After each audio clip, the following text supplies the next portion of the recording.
Hey, what's up guys, Steven here. Welcome back to another video, and today we are reviewing a soundbar.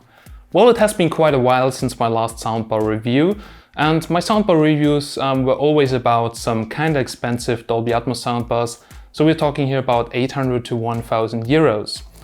Now Sharp contacted me with a new soundbar. It's a 5.1.2 Dolby Atmos soundbar that is roughly around half of the price.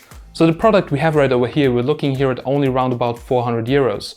Quite a lot of money, but for a sound system like that with Dolby Atmos certification, it is actually a quite appealing price. Now this video is sponsored by Sharp, but as always guys, you will always get my fully honest opinion about the product. And you know, it's very hard to show sound in a video on YouTube. So I'll try to record it with my very good microphone. It's a Sennheiser MKH416. It's one of the best microphones, you can look it up. And if you have headphones, try to listen to it. Now I know it's very hard to display sound in the video, but at least we'll give it a try.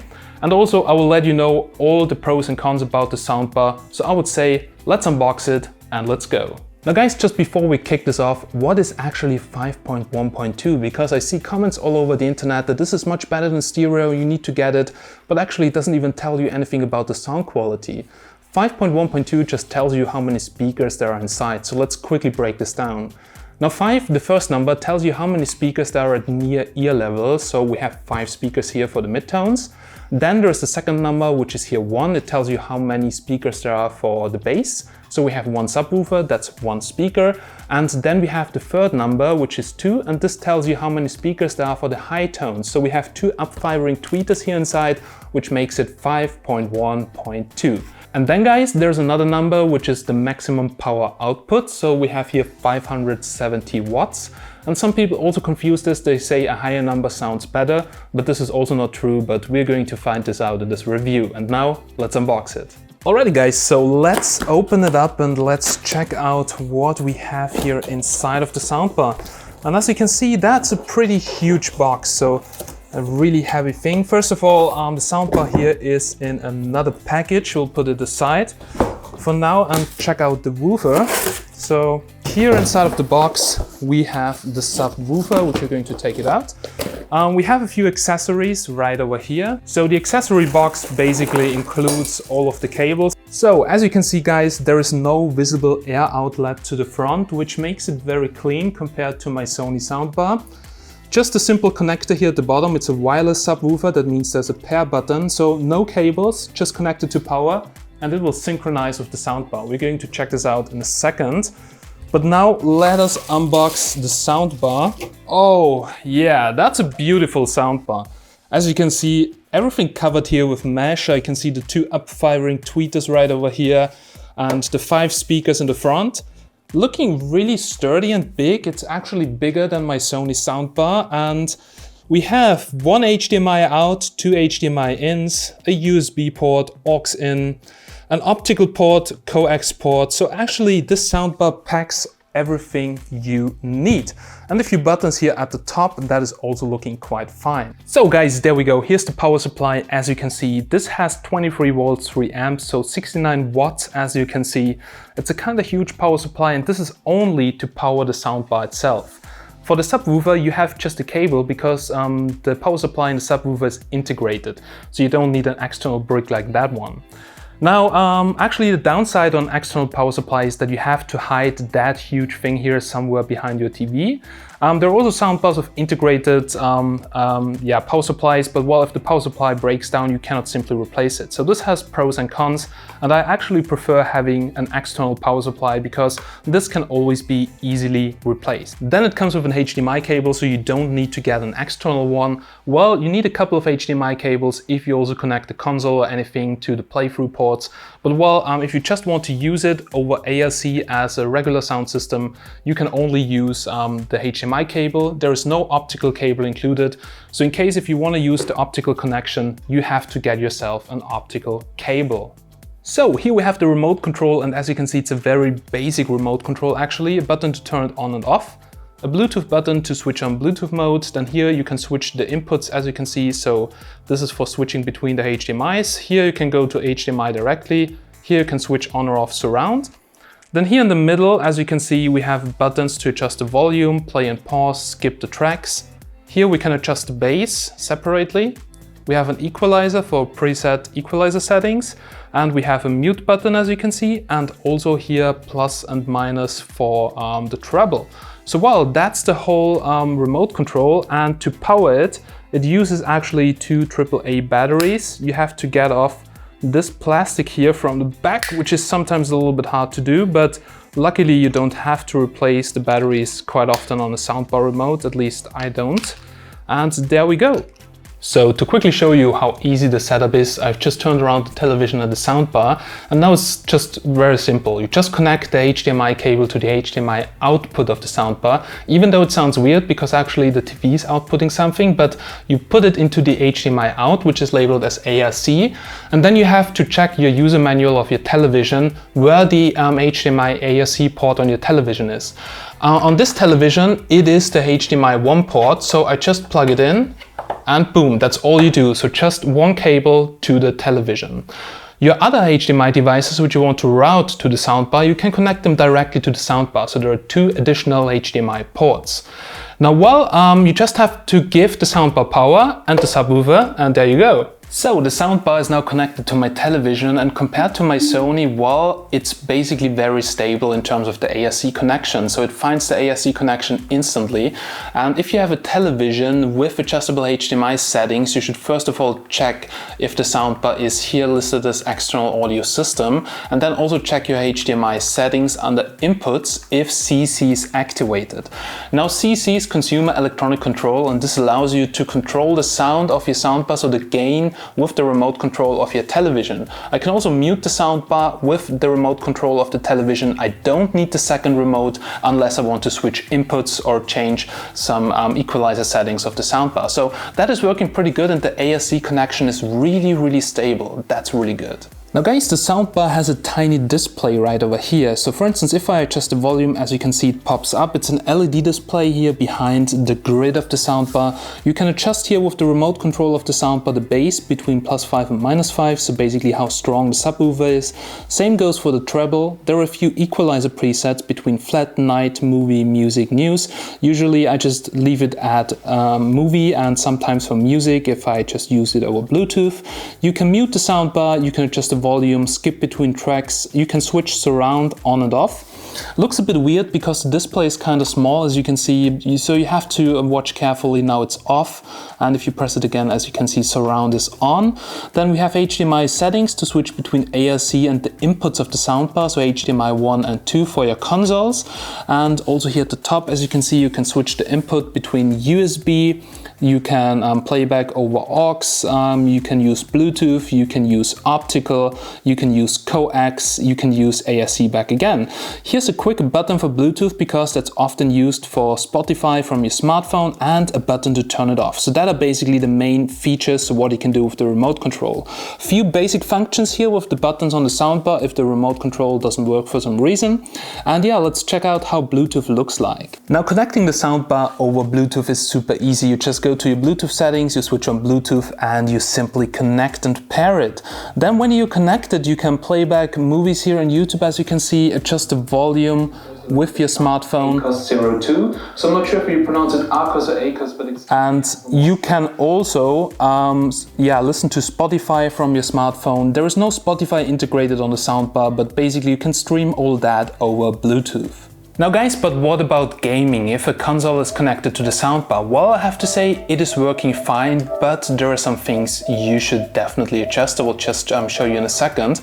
Now, first of all, if you check this out right over here, if we go to the video output settings, you can see 1080p working pretty fine. Also 4K with a PlayStation 4 Pro, no problem. As you can see, HDR is also working. But before that, I couldn't even get a signal with my PlayStation 4 because I was using a cheap Amazon cable. So always make sure you use an HDMI 2.0B cable, which is a good one and not the cheapest one from Amazon.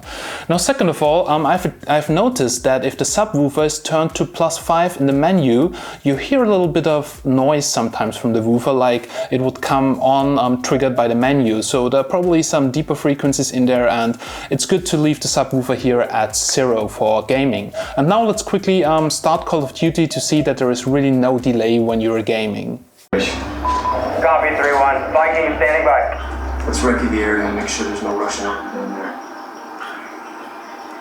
So guys, what you did just hear, you probably don't hear it over the headphones, but it was really cool. There were people talking behind me and it came from the far left, so it really sounded like the people would be behind me. And actually, yeah, the virtual surround sound sounds really, really good on the soundbar. Also, there is actually no delay when gaming, so as you can see, the response is really good. Now all the features are working, like full HD, HDR, as you can see, so that is really good. And gaming on the soundbar is definitely no problem at all, and the surround sound from it, also in games like Call of Duty, subwoofers right now turned to maximum volume. It's really powerful, and the feedback from it, it sounds really, really good. Oh yeah, we're now doing a little Dolby Atmos test with a Sennheiser MKH416 microphone, one of the class-leading microphones connected to an external recorder. Well, I know it's very hard to display sound in a video, but people want to see it, so obviously listen to it for yourself if you can hear something with your headphones. But to be honest, you really have to experience that standing in front of the soundbar. But let's do it. This is Dolby Cinema. It's where the most advanced cinematic technology you've ever experienced begins. This is Dolby Atmos. The number of speakers around you no longer matters, because this is the world's first object-based cinematic audio. With powerful moving audio that transcends from channels to moving around you with pinpoint accuracy.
So guys, we're now here at the end of this review, and now quickly some feedback here to the Sharp soundbar. Now, to be honest, for the price, it's a really good soundbar. So it has a very strong output of up to 570 watts. Now there's also a smaller version of it with less power, and I have to say the subwoofer, most of the time it's always too much. So I keep it at 0, not at -5, but usually 0 is perfectly fine. If you like some really strong bass, you can go up to +5, but then at higher volumes it's really too much bass. I sit right over there, I feel my table shaking a bit, and it's just too much. Also sometimes in the menu of the PlayStation, the subwoofer gets a little bit triggered, so well, it's very, very powerful, and I'm not the most audiophile person, so I would say a surround soundbar like that one is okay for me. Now for sure it's virtual surround sound, so this is not real surround sound. I definitely prefer having speakers behind you, but you know, not too many people have such a big living room and they want a little bit of virtual surround sound, and having a 5.1 system, a real 5.1 system, is not going to happen. First of all, it's very expensive. You have to wire it up. If you don't want to wire it up, it's very expensive, and some people simply don't have the space. So I think a virtual Dolby Atmos surround sound is actually really not too bad at all.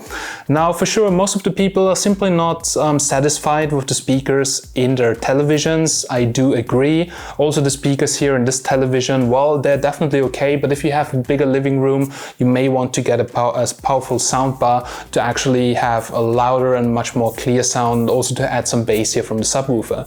And the Sharp soundbar is really getting the job done here.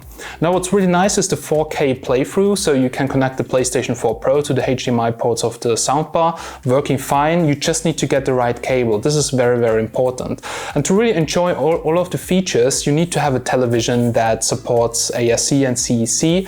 Now, most of the newer televisions, they support it. If you have a very old television, well, you can still use other connectivities. There's the headphone cable, there is optical output, so there are actually plenty of ports on how to connect the soundbar to your television. Now, my old soundbar had Spotify and Alexa integration. It was like double of the price, but to be honest, the features, I've never used that. So you can connect the soundbar to Bluetooth to your smartphone and still stream music over Spotify. It doesn't need to have Spotify integration. You just use it from your smartphone. It's very convenient. I still haven't used a single time Alexa on my other soundbar. Now, it's a nice to have feature though, but paying so much more money for the soundbar, well, I think in the price point, the soundbar is actually nice because it's roughly the same price as the television, and there you get great sound and an okay picture. But if you have to buy a soundbar which is like up to 1,000 euros and you have a television that's like 500 euros, this is really an overkill, and for the price, the soundbar is really doing good. The only thing that I'm not 100% satisfied with is the remote control and the design. As you can see, if you put that on the table, it's heavily curved, it will just wobble around. Now, also, it's a very simple remote control. You cannot do too many things on it, but the simplicity is also nice because it allows you to switch the inputs very fast. So, well, still for the price, I think Sharp released a great product. And once again, big thanks to Sharp also for sponsoring this video, but you got my honest feedback, guys. It's definitely not replacing a real 5.1 system, but if you have limited space, you want to get great sound for your money, it is getting the job done. Alrighty, guys, so big thanks for watching this video. If you have any more questions about the soundbar, leave them down below in the comments and I'll try to reply as soon as possible. And if you want to see more, don't forget to subscribe, activate the bell and like this video. So as always, guys, big thanks for watching. I'm Steven from Tech Magnet and I'll catch you in the next one. Have a nice day and bye!